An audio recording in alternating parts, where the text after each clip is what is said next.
So moving on to speaker number 3, please. The Honorable Minister Zuraida Kamaruddin. Could I please ask you to do the opening statement? Thank you. Hello, everyone there. Good night to all of you. It is 9 p.m. in Malaysia.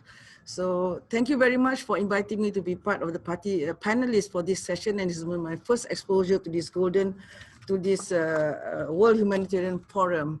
And I heard Melanie has attended this session for the 4th time, and this is the first time for me. So Alhamdulillah for being able to make it for this session. And at the background of me is our state election in the state of Sabah is going on at the moment. So by the way, I started my career in politics. I used to be a corporate person, so I was then gender blind, because to me it goes by merit, and you perform, you go, you get to climb the succession ladder. But then when I was exposed to this reformasi era in Malaysia, somewhere around end of 90s and early 20s, then I realized that I was exposed to this community, the women community of the other rural areas and so on and so forth. And this group of women, I think they need to be coached, to be led. And I realized that the Malaysian women deserve more than what they get, because with the resources that the government has, the country has, they should have a better share, a bigger share to those resources. And because of this passion, then I came into politics and take up the leadership of the women wing of the party after being in the political arena for about 7 years. I took up the women leadership. And from then onwards, I realized that I've got to do more than what the Malaysian women, when you see out there, because in terms of the global gender gap, Malaysians women has very high exposure for high opportunities for education, as well as for in terms of health. But in terms of economic contribution and also political involvement, we are very, very much down the line. So because of that, I think I feel that with the women participation in the political world as well, or in the community, is very important, because they make part, half of the population is made of women. And if we are not making changes to their life, it will not make the nation improve as well. So when these women, we are empower them, they're very much committed and dedicated to what they want to do. And so therefore, we have to give them the equal opportunities, and so that they can expose their potentials. No doubt, these are the women of at the grassroots level. They are not that educated. They are not that exposed. So it takes quite a toil for me to sort of groom them along the way. But having said that, I made my way through. After 10 years, I made it to be the first time parliamentarian in 2008. Then after that, 2 terms parliamentarian, and it's the 3rd term parliamentarian. And at the 3rd term, we managed to rule the government, the government, and I was made to be the housing and local authority minister.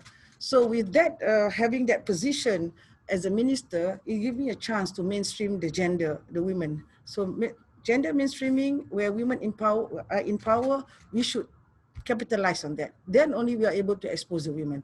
If we are not doing that, therefore there's not going to be more women to be out there. So even though Malaysia, like I said, has captured a very high percentage of exposure of women for education and health, but in terms of decision making, they're still very, very low behind. So this is where we need to make the nation understand the gender sensitization of the man, that women's role is very important in nation building. So the first thing that I empowered the women in the rural areas, especially, or the women throughout the country, is to make them understand of their contribution to the nation building. Because by virtue that they conceive, by virtue they delivered, by virtue that they breastfed the children, and also they look after the children, this is a very big contribution to the nation. Just to make the women understand that how much value they have to the government, to the country contribution in terms of the country's development. Then they will understand to appreciate themselves that they are very important to the country. Otherwise, there will be no future generation, and there will be no future population, and of course the country will not bloom for that matter. So having able to make them understand of the importance of their role, this helps me a lot to draw up more women to participate in politics and so on. So now in my ministry, I have to take care of 4 main portfolios. That is taking care of the housing. Honorable Minister, sorry to interrupt you. Could you go into detail more about? Yes, you're already way over that. All right, okay. Sorry about that. Thank you so much. It's okay, right? Thank you. We will hear more about all of your incredible work within the questions. Thank you. So we're moving on to question number 3, if I may, for Madame the Honorable Minister Zuraida. You are known to be an advocate for the rights of indigenous women in Malaysia. In discussions about the SDGs and development, it is common to talk about applying a gender lens when addressing issues in these 2 areas. As we move into the decade of action, how can new ideas and innovations that come forward apply this needed gender lens to address new challenges? Honorable Minister, the floor is yours. All right, thank you, Jessie. Right, okay, with regards to what I wanted to put on my last session with just now was that in terms of my capacity as the Minister of Housing and Local Government, where I took care of local government, housing, as well as the fireman and rescue team, as well as waste management in my portfolio. But putting to gender lens is very important to make them understand that the way women think is different from the men. So women's perspective of issues is different from men. So for instance, in terms of housing development, so I would always put that if it's a women architect, they will think of who spends most of the time in the kitchen is the women. So therefore the kitchen has to accommodate the needs of women. So if you see the kitchen cabinet in Malaysia, the way it's built, it's like 6 feet tall because it's the man architect that is building it because they are 6 feet tall. When the women goes to the kitchen, they're 5 feet 2 inches. So they most of the time they have to take up a stool or a ladder to climb up to pick up something from the cabinet. So if a women architect that comes into play, she would be more designing a more practical aspect of a kitchen where she understands how the women move around the kitchen. So this is something that we need to complement in nation building or in whatever capacity work that you do, that you have to consider the perspective of how a woman thinks.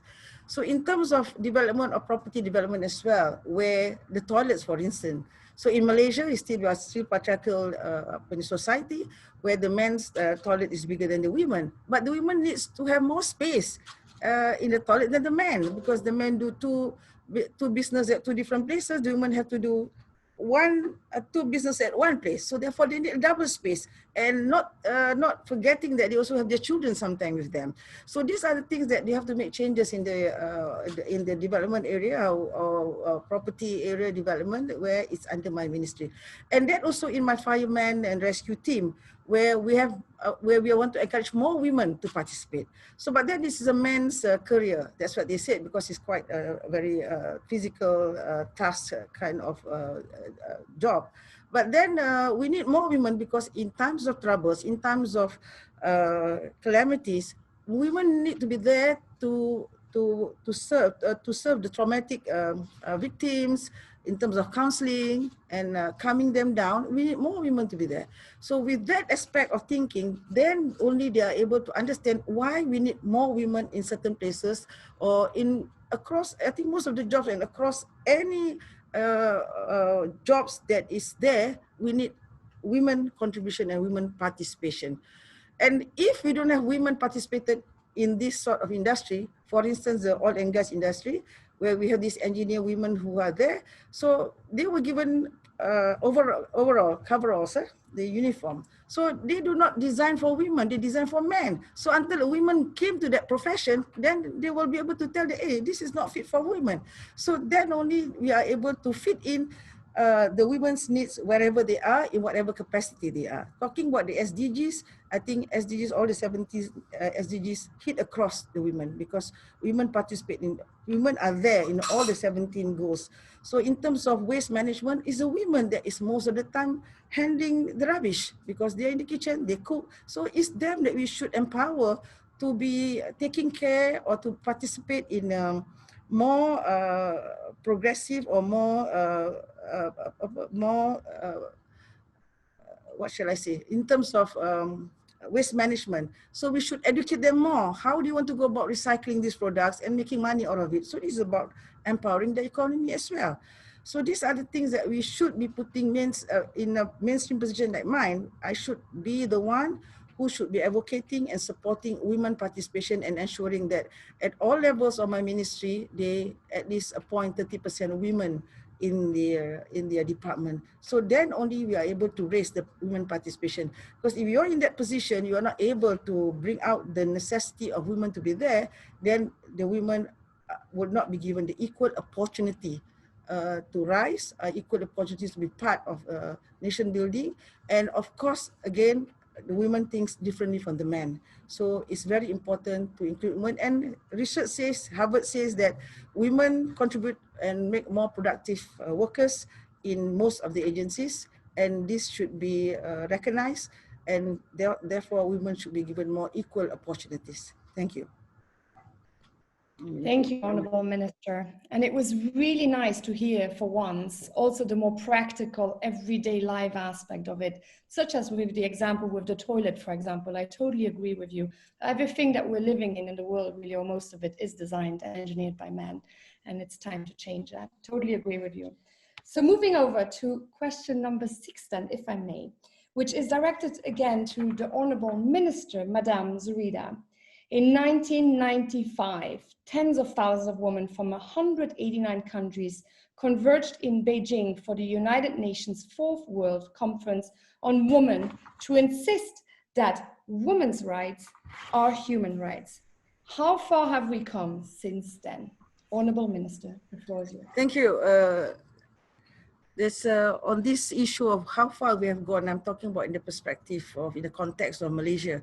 So during that time, it so happened that in the late 90s, there's a reformation movement in Malaysia, where never in the history of Malaysia, we see thousands of women go down the street. And for the first time, because Malaysian women are a bit complacent in terms of political involvement, but at that time, thousands of women go down the street and seeking for justice being done, and taking away corruption officers, and do away with corruption in the government agencies.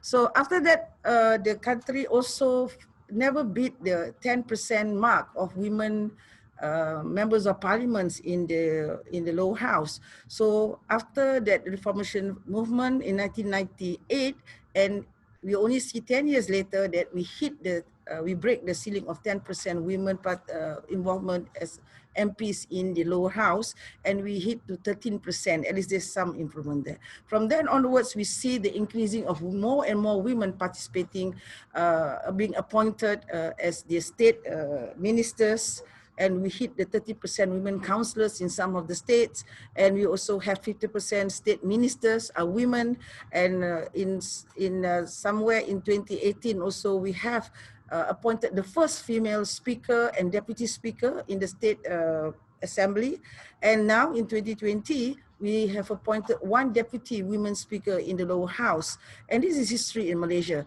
And not only that, we have increased in appointing women as the head of government agencies, as well as some of the corporate organizations, the big ones, are being headed by women, and the central bank is also being headed by women. So we see the increase of participation in women after the Beijing Declaration, and we brought back. But however, we still are not able to touch the 30% participation from women in the political area, simply because the political parties are still patriarchal, and we are trying to make way to impose some kind of quota system so that women are given designated seats. And like I said, the more women, we have a better nation. So because when women comes in, then they would be able to bring in the women's lands. That's most important in nation building. Then it will make a complete nation development.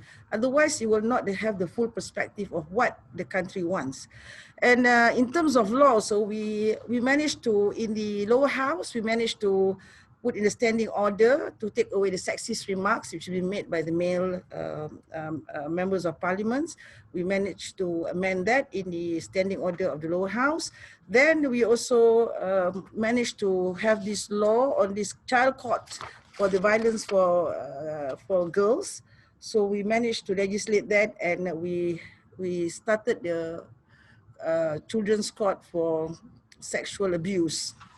And now we see that what's most important is about gender mainstreaming, like putting women in this position. And some women of those put in those positions, they do not understand the importance of gender mainstreaming, why they should promote, why should be part of advocating for more women to come in. And it's in their position to make policies so that more women can come in. So this is something that I would want the women leaders in position, because some of them, where you are in position, they thought that they are there because they are good, they are just like men, but they don't understand there are women there who has the potential, but they just do not know how to go about in that direction, where they could unveil their potentials and where they can capitalize. Like someone was mentioning just now, they are over-mentored and undercapitalized. That's what is true, that's happening in the country. So it's just that they need the, like I mentioned again and again, is the equal opportunity should be given to them, and space should be given to them.